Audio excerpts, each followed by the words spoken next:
Friends, very warm welcome on the YouTube channel of analyst IAS. तो आज हम पढ़ने वाले हैं वर्ल्ड ट्राइबल डे के बारे में। ट्राइब से रिलेटेड जो है यूपीएससी का one of the favourite topics है। कौन से ट्राइब कहाँ पर हैं, उनके बारे में क्या कॉन्स्टिट्यूशनल प्रोविजंस हैं, ये सारी चीज़ें आप देख सकते हैं कि ये प्रीलिम्स मेंस में कैसे ना कैसे पूछता रहता है। Now we'll see why news. World tribal day क्या है, कुछ इंपॉर्टेंट ट्राइबल फेस्टिवल्स हम देखेंगे, देन कॉन्स्टिट्यूशनल प्रोविजंस हम देखेंगे, उसके बाद हम देखेंगे कि गवर्नमेंट के ऐसे कौन से इनिशिएटिव्स हैं जो ट्राइबल डेवलपमेंट के लिए वर्क करते हैं। Then will be solving our today's prelims and the mains practice question. So let's start. Why news. International day of world indigenous people भी इसको कहा जाता है। ये 9 अगस्त को हर साल सेलिब्रेट होता है। क्यों होता है, कैसे होता है, ये हम देखते हैं। ये इस दिन बेसिकली जो इंडिजिनस पॉपुलेशन के जो राइट्स हैं उनको प्रमोट और प्रोटेक्ट किया जाता है। सो ये जो डे है ये 9 अगस्त को होता है, हमने देख लिया था। इसको international day of world indigenous peoples भी कहा जाता है। दिस डे ये एक ओकेजन देता है, ये प्राइम अपॉर्चुनिटी देता है ताकि एक्टिवली हम जो फंडामेंटल राइट्स हैं खासकर ट्राइबल कम्युनिटी के ऑल ओवर वर्ल्ड वाइड हम उनके प्रति एक्टिवली वर्क कर सकें। सो अगर हम यूएन डेटा की बात माने, इस डेटा को आप चाहें तो नोट डाउन कर सकते हैं लेटर ऑन, ये आपके मेंस आंसर राइटिंग में बेनिफिशियल होगा। According to the UN data जो इंडिजिनस पीपल हैं ये लेस देन 5% है अगर ग्लोबल पॉपुलेशन की हम माने। लेकिन अगर जो वर्ल्ड मोस्ट पुअरेस्ट पीपल हैं उसमें से 15% ये आते हैं। So this is it. Now historical background अगर हम देखेंगे तो ये यूनाइटेड नेशंस जनरल असेंबली ने 1994 में इसको एस्टैब्लिश किया था और रेजोल्यूशन वाज 49/214। ये जो यूएन वर्किंग ग्रुप था इंडिजिनस पॉपुलेशंस पे 1982 का, इसकी पहली मीटिंग को मार्क करता है ये दिन। तो हर साल इसका एक स्पेसिफिक थीम होता है जो कि इशूज को रिफ्लेक्ट करता है इंडिजिनस पॉपुलेशन के। तो ये इसमें राइट्स होते हैं, कल्चर, हेरिटेज, एजुकेशन, हेल्थ पर होता है। तो इस साल का जो थीम है that is indigenous youth as agents of change for self determination है। नाउ इसमें इंडिजिनस कम्युनिटीज, गवर्नमेंट ऑर्गेनाइजेशंस अलग अलग इवेंट्स, एक्टिविटीज कराते हैं इस दिन। कल्चरल एग्जीबिशंस होते हैं, ट्रेडिशनल परफॉर्मेंस होते हैं, वर्कशॉप्स होते हैं, सेमिनार्स होते हैं, लोग को अवेयर किया जाता है, डिस्कशंस होते हैं इंडिजिनस लोग के राइट पे, सस्टेनेबल डेवलपमेंट पे, कैसे कल्चर प्रिजर्व किया जा सकता है। अवेयरनेस एंड एडवोकेसी की बात करेंगे तो ये एक प्लेटफॉर्म देता है जिस दिन इंडिजिनस वॉइसेस को सुना जाता है ग्लोबल स्टेज पर। एंड ये इंडिजिनस लोग के राइट्स को, उनके लैंड टेन्योर को, इक्विटेबल रिप्रेजेंटेशन को डिसीजन मेकिंग प्रोसेस में इन सारी चीजों को एडवोकेट करता है। चैलेंजेस की हम बात करें तो लैंड डिस्प्लेसमेंट है, डिस्क्रिमिनेशन होता है, बेसिक सर्विसेज के पास एक्सेस नहीं होता है, कल्चरल अप्रोप्रिएशन है, right. So this day raises awareness about importance of respecting and preserving our indigenous knowledge and traditions which we have in our country. कुछ अगर हम फेस्टिवल्स की बात करें तो एक सारुल फेस्टिवल होता है। Sarhul festival is associated with Jharkhand, remember this. Jharkhand के जो इंडिजिनियस लोग हैं इसको बनाते हैं। ये बेसिकली जो साल का पेड़ होता है जिसको सोएरिया रोबस्ता भी कहा जाता है, इसके फ्लावरिंग को मार्क करता है जब इसमें फूल आना शुरू होते हैं। और ये लगभग मार्च, अप्रैल या चैत्र के महीने में होते हैं। इस समय पे ये लोग फॉरेस्ट नहीं जाते जब तक साल के अच्छे से फूल नहीं आ जाते। And they preserve the nature in its original form.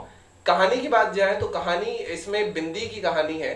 Bindi mother earth की डॉटर होती हैं जो कि एक्चुअली नेचर या जो साइकिल होती है लाइफ की उसको रिप्रेजेंट करती है। बिंदी एक बार ये डिसअपियर हो गई थी, इससे लीव्स ने, ट्रीज ने लीव शेड कर दी थी, जंगल सूख गए थे। लेटर ऑन फिर जो गॉड ऑफ डेथ है या यमा जो है उनके साथ उन्होंने बिंदी को अलाउ किया, वो अपनी आधी जिंदगी जो है वो अर्थ पर बिता सकती हैं।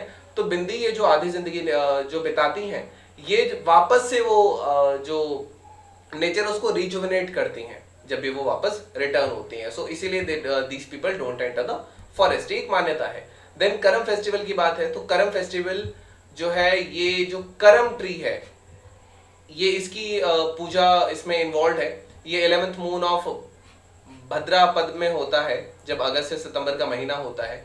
अगर हम कहानी की बात करें, ये फर्टिलिटी, प्रॉस्पेरिटी दिखाता है। कहानी की बात करें तो 7 भाई थे।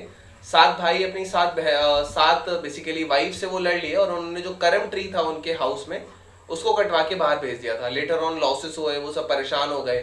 तो जो सबसे छोटा वाला भाई था उसने वापस से करम ट्री की पूजा की, उसको वापस से अपना जो भी चीजें, वेल्थ वगैरह उसको वापस से मिला। फिर बाकी 7 भाइयों ने भी करम ट्री की पूजा कर दी। This is why all the tribal people जो हैं वो इसकी पूजा करते हैं for prosperity and all. Now constitutional provisions, article 342 जो है प्रीएम्बल में भी इसका जिक्र है। देन 342 में शेड्यूल ट्राइब्स हैं, 336 में डेफिनेशन है who is the schedule tribe. And article 15 ये बेसिकली जो grounds of religion, race, caste, sex होता है इस पर डिस्क्रिमिनेशन प्रोहिबिट करता है। Article 16 equality of opportunity in matters of the public employment. Then protection of certain rights, ये freedom of speech से रिलेटेड 19 में है। आर्टिकल जो 46 है it is in regarding of promoting educational and economic interest of the schedule caste, schedule tribe या बाकी weaker sections के। 335 जो है ये शेड्यूल क्लास या शेड्यूल ट्राइब पे जो क्लेम है पोस्ट सर्विसेज के लिए उसमें ये है। आर्टिकल 330 इसमें रिजर्वेशन है SC/ST के लिए in the house of the people. Then legislative assembly में 332 रिजर्वेशंस। देन ये जो रिजर्वेशन है ये 60 साल बाद सीज कर जाएंगे या नहीं रहेंगे, ये 334 था बट ये लागू नहीं होता है इसके बारे। देन 343 ये पंचायत में रिजर्वेशन, 343T म्यूनसिपालिटी में रिजर्वेशन, 338 है national commission for scheduled tribe इसके अंदर बना था। तो ये कॉन्स्टिट्यूशनल बॉडी है। गवर्नमेंट इनिशिएटिव्स क्या है ट्राइब्स को प्रमोट करने के लिए? एकलव्य मॉडल रेसिडेंशियल स्कूल्स हैं, ट्राइबल एरिया में एकलव्य मॉडल के स्कूल्स होते हैं। देन ट्राइफेड है, digital transformation for tribal schools है। Development of particularly vulnerable groups है, ट्राइबल ग्रुप्स है। प्रधानमंत्री वंदन योजना है।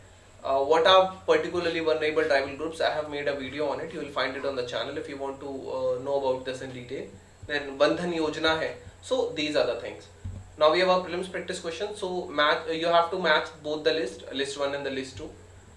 Toda Sikkim, Lepcha Meghalaya, Birhur Tamil Nadu and Garo Jharkhand. These are your options. You can type down in the comment section. They'll let you know if it's correct or not. Then we have my English practice question. Examine how the observance of the World Tribal Day contributes to raising awareness about the unique cultures, rights and challenges faced by the indigenous community globally. So this was all about today's video and session. Hope you understood it. Thank you. Have a nice day and stay tuned with the Realist IAS for your better preparation.